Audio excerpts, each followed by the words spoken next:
गेल्या 4 दशकांपासून महाराष्ट्रातल्या राजकारणातलं आणि रायगडातलं एक खमकं नेतृत्व, पवार कुटुंबियांच्या अत्यंत निकटवर्तीय आणि हमखास निवडून येणारे नेते, त्याचप्रमाणे शिवसेनेच्या बालेकिल्ल्यात राष्ट्रवादीची पाळमुळं रोवणारे आणि पक्ष संघटक म्हणून एक उत्तम काम करणारे, तितकेच अभ्यासू वृत्तीचे नेते, संयमी नेतृत्व म्हणून ज्यांच्याकडे पाहिलं जातं ते म्हणजे राष्ट्रवादीचे खासदार सुनील तटकरे आज आहेत झी 24 तासच्या जाहीर सभेचे प्रमुख वक्ते। स्वागत करूया सुनील तटकरे यांचं। झी 24 तासच्या जाहीर सभेत स्वागत करूया सुनील तटकरे यांचं। तुमच्या पक्षाला, तुमच्या सर्वोच्च नेत्यांना टार्गेट केलं जातं आहे। समन्वयाची भूमिका मी आज कालपासून घेतो आहे। मला विश्वास आहे की पुढच्या कालावधीमध्ये अशा कटुतीचे प्रसंग येणार नाहीत। पार्थ पवारांना याच्यात वाचवलं जातं आहे। पार्थ पवार काय सक्रिय राजकारणामध्ये नाही आहेत। पोलिसांचाही तपास चालू आहे, एक चौकशी समिती नेमली, तेही त्या ठिकाणी त्यांच्या पद्धतीने माहिती घेत आहेत आणि तो अहवाल सरकारच्या पुढे येईल। सुनील तटकरेजी, झी 24 तासच्या जाहीर सभेमध्ये मी पुन्हा एकदा तुमचं स्वागत करते। कार्यक्रमाच्या सुरुवातीला आपल्याला भूमिका सांगायची आहे। या निवडणुकीमध्ये एक पक्ष म्हणून काय तुम्ही जनतेच्या समोर भूमिका घेऊन जाणार आहात ते आपल्याला स्पष्ट करायचं आहे आणि यासाठी मी वेळ देते 2 मिनिटांची। राज्यामध्ये अनेक वर्षाच्या कालावधीच्या नंतर होणाऱ्या महानगरपालिकेच्या निवडणुकीमध्ये महायुतीचा एक घटक पक्ष म्हणून आम्ही समोर जात आहोत, परंतु राज्यातल्या 29 पैकी बऱ्यापैकी काही 1-2 अपवाद वगळता इतर ठिकाणी आम्ही स्वतंत्रपणाने निवडणूक लढतो आहोत। विस्तारलेलं औद्योगिकरण, बहुभाषिक वेगवेगळ्या शहरामध्ये होत असलेलं स्थलांतर, या साऱ्या गोष्टीच्या वरती कशा पद्धतीने आपल्याला विकासात्मक काम करता येईल या दृष्टिकोनातून राष्ट्रवादी काँग्रेस पक्ष निश्चितपणाने सज्ज झालेला आहे आणि ती भूमिका घेऊन आम्ही नागरी भागातल्या जनतेपुढे जाणार आहोत। ठीक, आपली भूमिका लक्षात आली। खरं तर आमच्या सगळ्यांच्याच मनात खूप सारे प्रश्न आहेत आणि आज झी 24 तासचे मुख्य संपादक कमलेश सुतार सर सुद्धा आहेत। अनेक प्रश्न आपल्याला विचारायचे आहेत। या प्रश्नांची सुरुवात फक्त माझ्या प्रश्नापासून करते। तर सध्याच्या एकंदरीतच राजकीय चित्रामध्ये, राजकीय परिस्थितीमध्ये भाजप विरोधात एक थेट हत्यार अजित पवारांनी उपसल्यासारखं आपल्याला दिसतंय। पिंपरी चिंचवडमध्ये स्थानिक नेत्यांच्या विरोधात अजित पवार थेट बोलतात, मात्र राज्यात सत्तेत असताना हे सोयीचं राजकारण नाही का वाटत? हे काय नवीन नाही आणि ज्या वेळेला स्थानिक स्वराज्य संस्थांच्या निवडणुका होतात त्यावेळेला टीकाटिप्पणी होतच असते।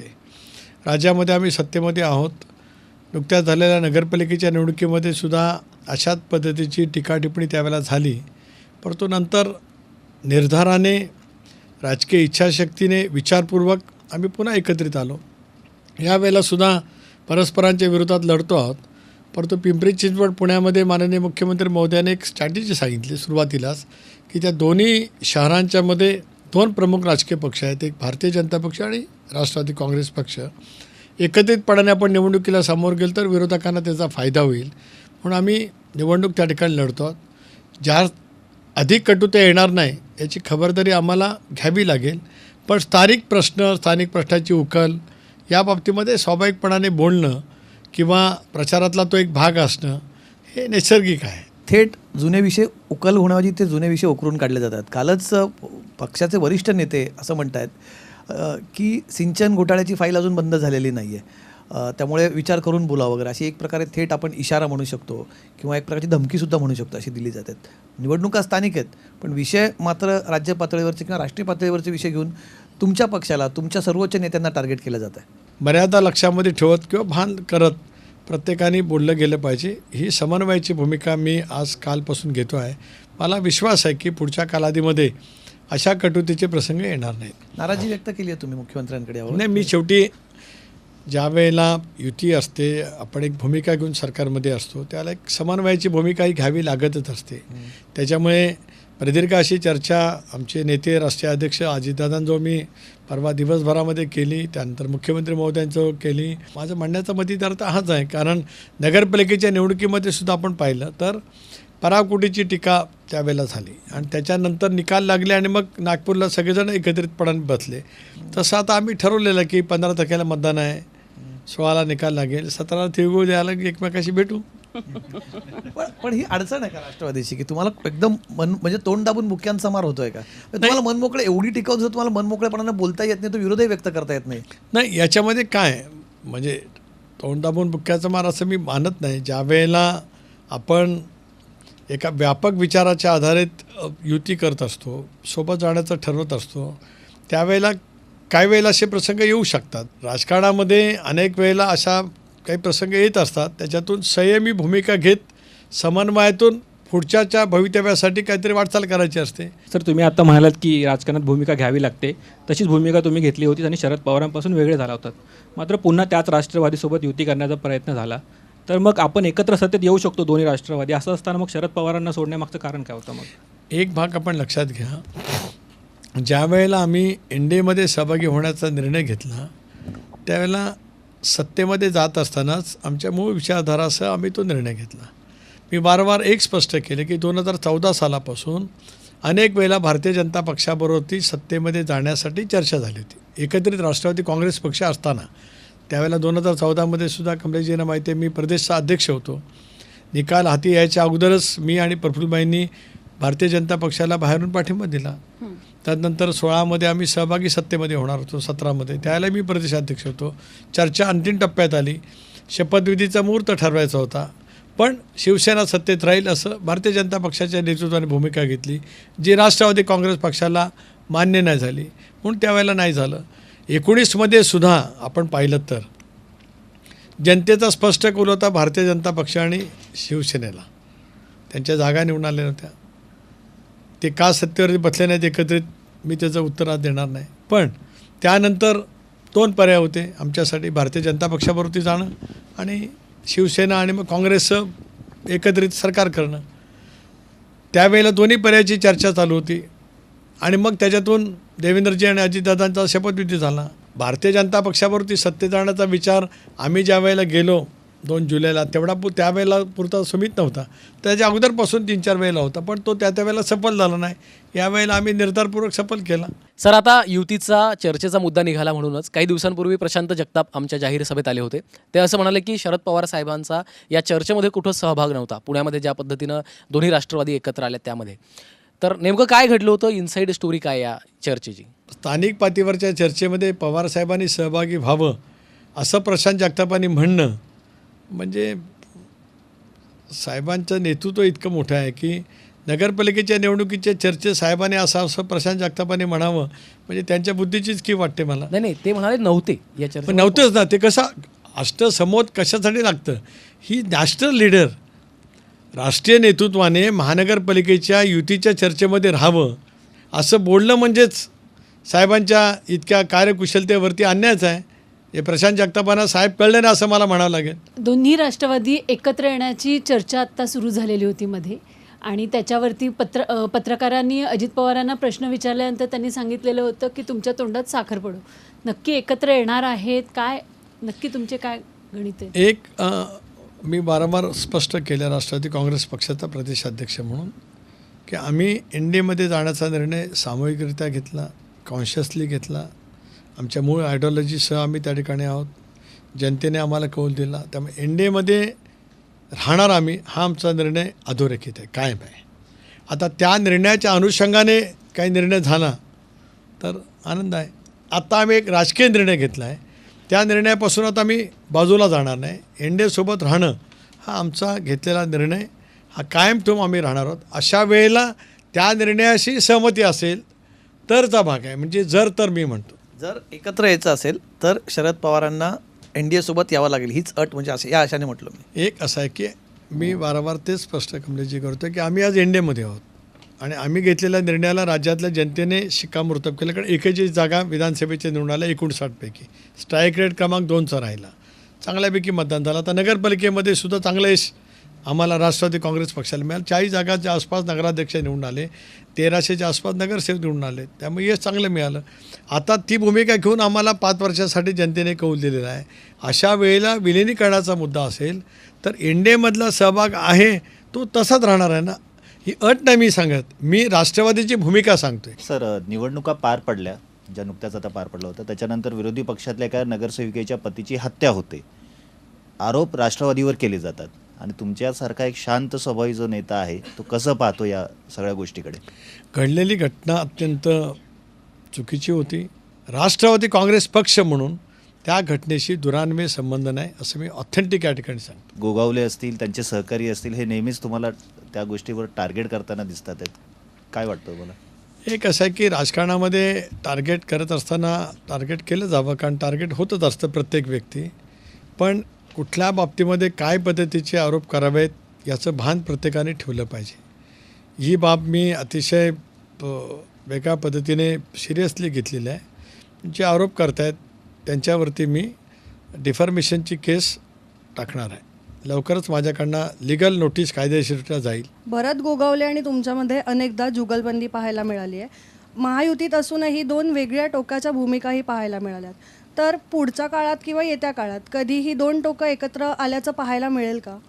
एक असं आहे की राज्यामध्ये आम्ही युतीमध्ये आहोत, पण आता जिल्ह्यातला वाद आहे. आता ही का आजच माझ्या बाबतीमध्ये घडते अशातला का भाग नाही, पण त्यानंतर जनतेच्या न्यायालयामध्ये आम्ही गेलो, त्याला जनतेने आम्हाला पसंत केलं आहे. आज रायगडमध्ये क्रमांक 1चा पक्ष राष्ट्रवादी आहे. 71 जागा निवडून आल्यात नगरसेवक, ती नगराध्यक्ष आलेत. हिणवलं जात होतं आमचे 3 आमदार, त्यांचा एकच आमदार. त्याला उत्तर जनतेने दिलं. असं म्हणतात राजकारण घाम फोडणारं असतं. तुम्हाला राजकारणात घाम फुटतो कारण त्यासाठी तुम्ही असं टॉवेल नॅपकिन वगैरे ठेवतात का सोबत?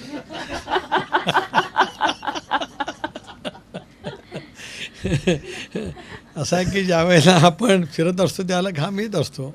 ती एक नैसर्गिक प्रक्रिया आहे.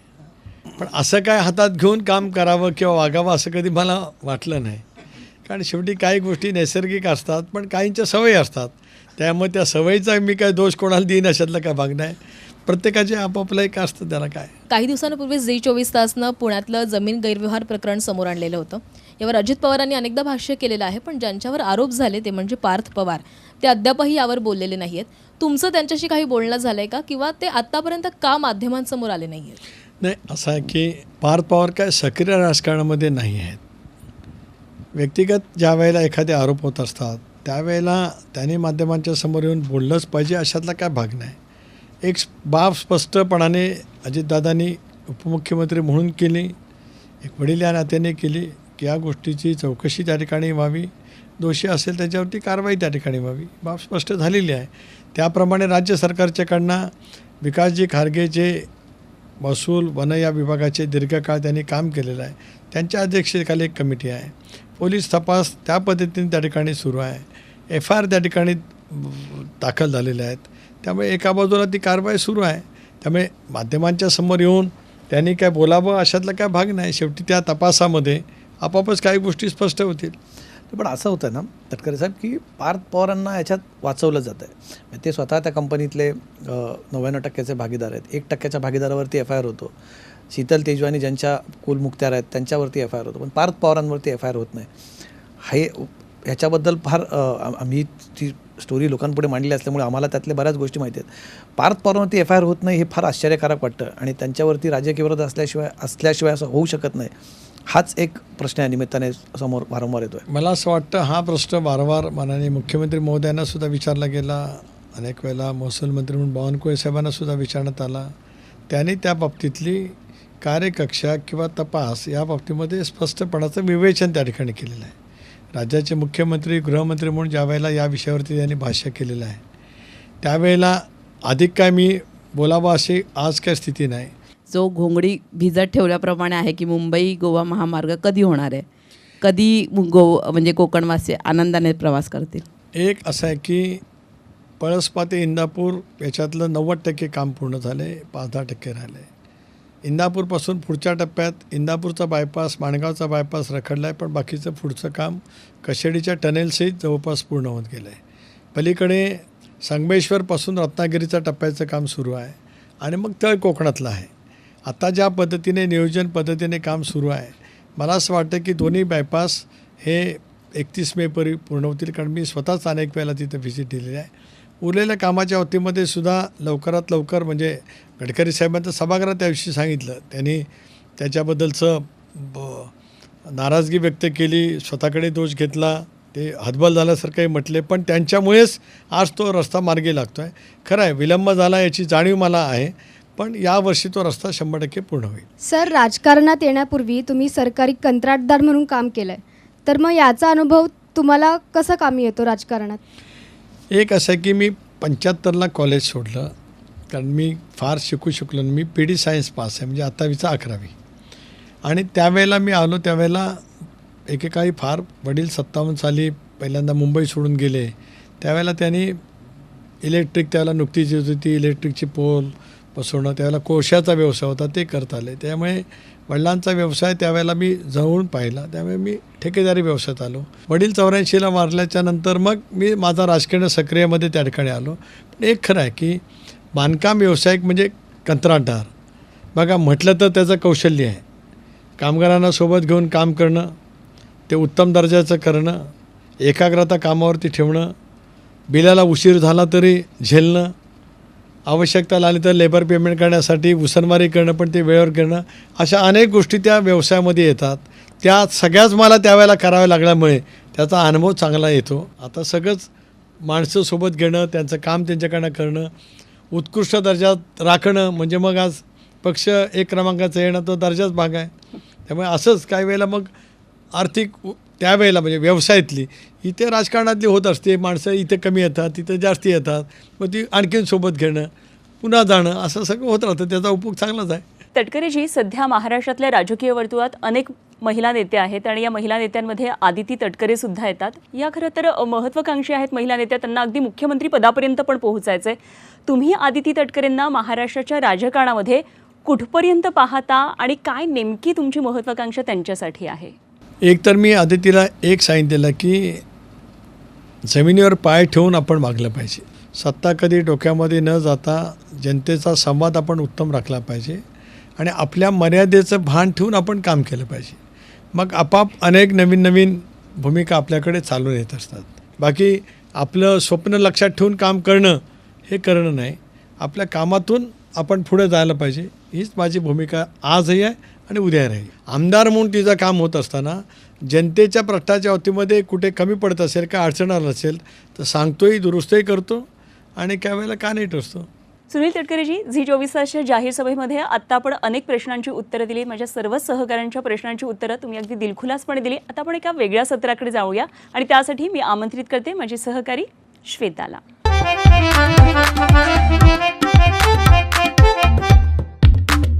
सर, जाहीर सभेत तुम्ही आलेला आहात आणि तुम्ही छान हसताय मगाचपासून आणि मला आशा आहे की आमचं जे आत्ताचं जे मन की बात हे विनोदी अंगानं जाणारं सेगमेंट आहे त्यामध्ये सुद्धा तुम्ही आम्हाला खूप हसवाल.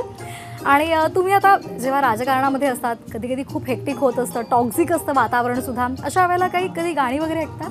हो, मला जुन्या गाण्यांची खूप आवड आहे. हिंदी गाण्यांची, जुन्या गाण्यांची आवड आहे, भावगीतांची आवड आहे. त्यामुळे ऐकतोय आणि गुणगुणतोय. माझं काम सोपं झालं कारण मी अशाच काही छान गाण्यांच्या ओळी आणलेल्या आहेत. त्या ओळी पाहिल्यानंतर, ऐकल्यानंतर तुमच्या डोक्यामध्ये किंवा डोळ्यासमोर पहिल्यांदा कुठली राजकीय व्यक्ती येते किंवा कुठला प्रसंग येतो तो तुम्ही आम्हाला सांगायचा आहे. त्या राजकीय नेत्याचं नाव सांगायचं आहे. प्रत्येक प्रश्नाचं उत्तर हवं म्हणजे हवंच. ठीक आहे? सुरुवात करूया. झूठ बोले कौवा काटे. आता ह्याच्यात राजकीय व्यक्तीचं नाव तुम्ही घ्यायला सांगून माझी विकेटच घ्यायला लागला. काय घेऊन टाकायचं कधी कधी. मगाशीच आपल्या सहकार्याने सांगितलं की मी खूप संयमी आहे. त्याच्यामुळे मी इथे प्रत्येक प्रश्नाचं उत्तर देणं कंपल्सरी आहे. त्यामुळे इथे पास करता येत नाही. काहीतरी मुबलक द्या, काहीतरी इथे नसते ते. मी मगाच सांगितलं मला हिट विकेट नका करू. मी परफेक्ट कॉपी बुक बॅटिंग करणारा माणूस आहे. कसं आहे, बॉबीमधलं गाणं त्यावेळेला मी कॉलेजमध्ये असताना ऐकलेलं होतं. त्यामुळे ऋषी कपूर आणि डिंपल कपाडीचं तो सीन बघून मला ते दिवस आठवले माझ्या कॉलेजचे. झूठ बोले कवा काटे, त्याचा अर्थ मी प्रासंगिक त्या प्रसंगावर नेतो, राजकारणावरती नेत नाही. आता यारी है ईमान मेरा, यार मेरी जिंदगी. अजित दादा. कहीं पे निगाहे, कहीं पे निशाना. उद्धव ठाकरे. का तुम्ही त्यांच्यासोबत होतात सत्तेमध्ये तेव्हा असं कसं काही आता अनुभव कसा आहे की प्रत्येकाचा राजकीय जीवनातला एक ढाचा वेगळा असतो. उद्धवजींचा ढाचा वेगळा आहे. त्यांचं कसं असतं, काही वेळेला एक दिशाणा ते देत असतात, कोणावरती हे करत असतात. एक राजकारणातली स्थिती, मला जे वाटलं ते मी सांगितलं. याचा अर्थ काय त्यांच्यावरती मी अन्याय करतो अशातलं वागणं, त्याच्यात त्यांच्याबद्दलचं चांगुलपणा पण असू शकतो. त्याला काय, हे कौशल्य आहे ना प्रत्येकाचं. दुश्मन ना करे दोस्त ने वो काम किया है. देशावरती नाही बोललं, राज्यात लागते, जिल्ह्यातलं घेतलं नाव तरी चालेल.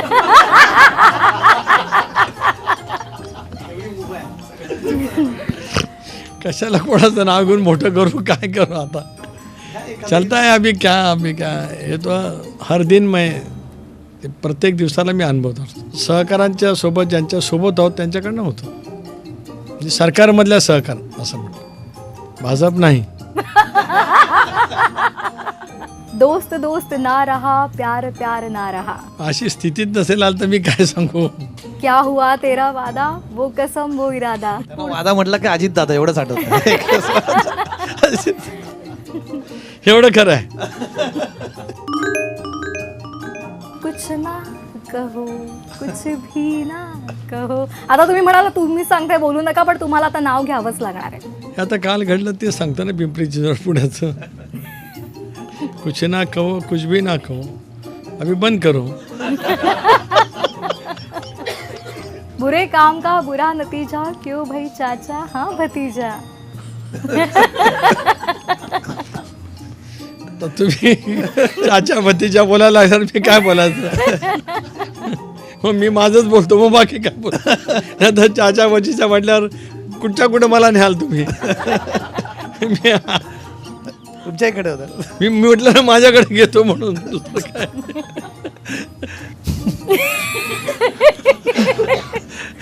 आप जैसा कोई मेरी जिंदगी में आए तो बात बन जाए. नहीं मेरे ज़िंदगी में वैसा बोले तो बहुत सारे लीडर्स हैं.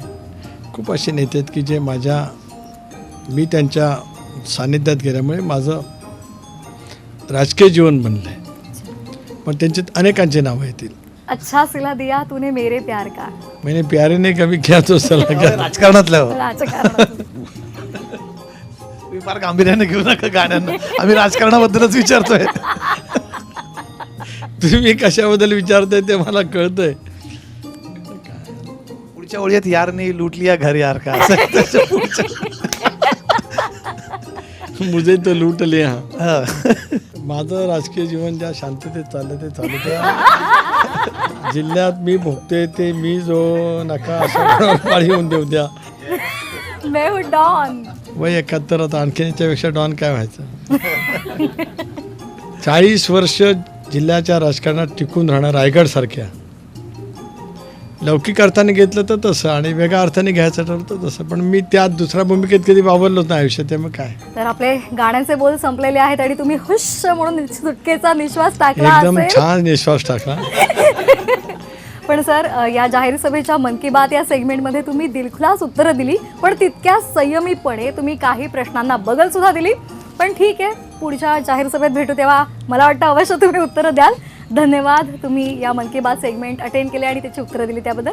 या कार्यक्रमाचे पुढचे सूत्र मी अनुपमा यांच्याकडे सोपवते. तटकरे सर, आज तुम्ही झी24 तासच्या जाहीर सभेत आलात, आमच्या सर्वांच्या प्रश्नांची खूप मनमोकळेपणानं दिलखुलास उत्तरं दिलीत आणि विशेष म्हणजे मन की बात या सेगमेंटमध्ये उत्तरं येण्याच्या आधीच तुम्ही हसत होतात आणि अशी हसरी राजकीय व्यक्ती वगैरे आम्हाला खूप आनंद वाटलात. आणि आज तुम्ही झी24 तासच्या जाहीर सभेत आल्याबद्दल मनापासून आभार.